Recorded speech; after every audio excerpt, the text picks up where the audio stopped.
Uber doesn't own cars. So how does it make billions?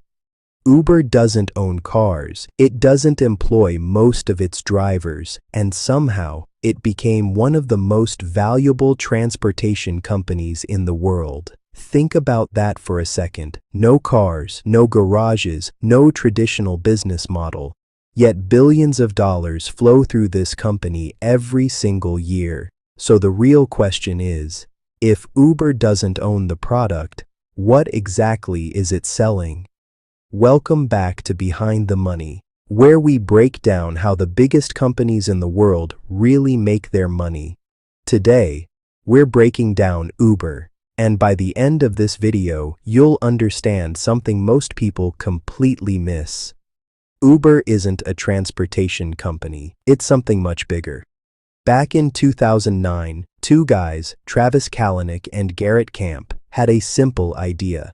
What if you could press a button and a car shows up? That's it. No calling a taxi, no waiting outside, no guessing prices. Just tap and go.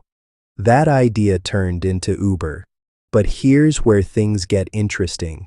Uber didn't build a taxi company. They built a platform, and that one decision changed everything. Because instead of owning cars, they connected people who need rides with people willing to give them.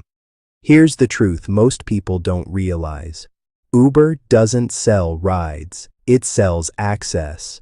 Access to drivers, access to customers, access to convenience. Think about it like this. When you open the app, you're not buying a ride from Uber. You're entering a marketplace. Drivers are competing for your request, and Uber sits in the middle, controlling the system. And every time money moves, Uber takes a cut. So how does Uber actually make money? Let's break it down simply.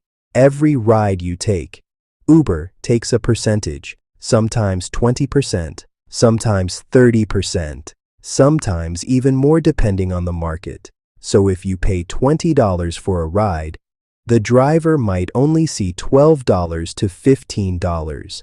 The rest, that goes to Uber.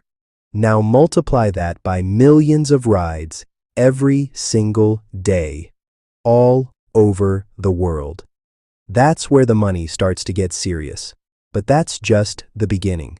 Uber also makes money from surge pricing. When demand is high, prices go up. Rainstorm, concert, late night, prices can double, even triple. And Uber takes a percentage of that higher price. Then there's Uber Eats. Food delivery became a massive part of Uber's business. They charge the customer, they charge the restaurant, and they still take a cut from the driver. Three sides, one platform, multiple streams of income. And then there are the fees you don't really notice.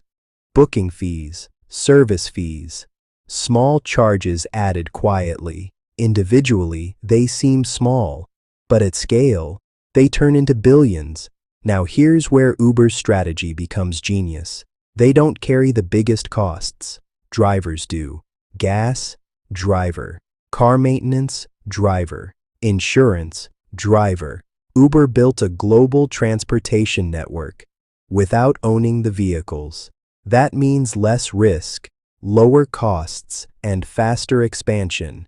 They can enter new cities quickly because they don't need to build anything. Just launch the app and let the network grow. Now here's what most people don't realize. Uber isn't just big, it's global. Uber operates in 70+ countries and thousands of cities, from New York City to London to Toronto. The same app, the same system, the same money machine. And here's why that matters. The more cities Uber enters, the more powerful its network becomes. More drivers leads to shorter wait times. Shorter wait times leads to more customers. More customers leads to more drivers join. It's a loop, a machine that feeds itself, and once Uber dominates a city, it becomes incredibly hard to compete. Now, let's talk about the future money. because this is where things get scary and exciting. Right now, Uber relies on drivers, but companies like Tesla and Waymo are building autonomous vehicles, and Uber is positioning itself right in the middle of that future. Because here's the play. Uber doesn't want to build the cars. It wants to control the network those cars run on. Imagine this. Tesla builds millions of self-driving cars. Waymo perfects autonomous technology, but people still need a platform to request those rides. That's where Uber comes in. Uber becomes the operating system for transportation. And if that happens, every autonomous ride still runs through Uber's platform, and Uber still takes a cut. And here's another layer. Electric vehicles. EVs are cheaper to run than gas cars. Lower fuel costs, less maintenance, and Uber has already started pushing drivers toward EV adoption. Why? Because cheaper operating costs equals more drivers equals more rides. But also, it positions Uber perfectly for partnerships with EV companies. Imagine Uber partnering with companies like Tesla or other EV manufacturers, offering fleets of electric vehicles specifically for ride-sharing. That's not just transportation anymore, that's infrastructure, and whoever controls that infrastructure controls the money. But there's something even more powerful. Data. Uber knows where people travel, when they travel, how often they travel, what they're willing to pay. That data is worth billions because it allows Uber to optimize pricing, predict demand, control supply, maximize profit. It's not just a ride app, it's a data company disguised as a transportation service. Now back to autonomous vehicles. What if Uber didn't need drivers at all? No drivers to pay, no complaints, no human limitations, just cars, running 24 hours a day, 7 days a week. This is the real endgame. No revenue split, no labor costs, just pure margin.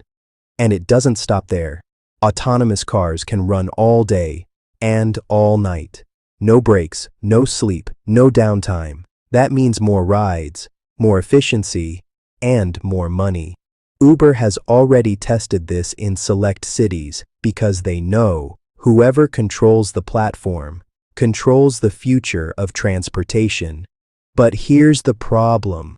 If Uber removes drivers completely, it becomes more profitable, but also more controversial. Drivers have complained for years, lower pay, high commissions, no job security, because technically, drivers aren't employees.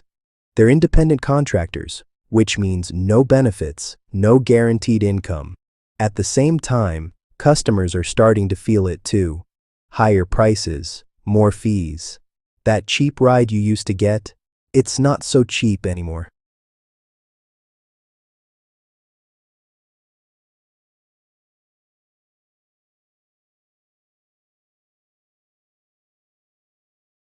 Here's the bigger picture. Uber isn't just competing with taxis. It's competing with local ride apps, public transportation car ownership, and now autonomous tech companies.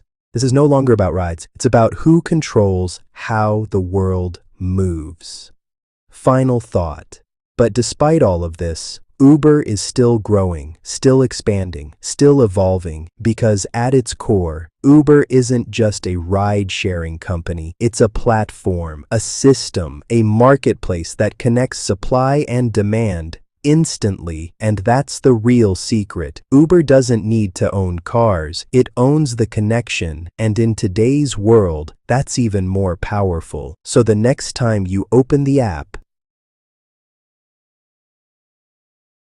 and request a ride, just remember, you're not just paying for a trip, you're participating in one of the most powerful business models ever created. And if you want to understand how the biggest companies in the world really make their money, make sure you like, subscribe, and follow Behind the Money, because we're just getting started.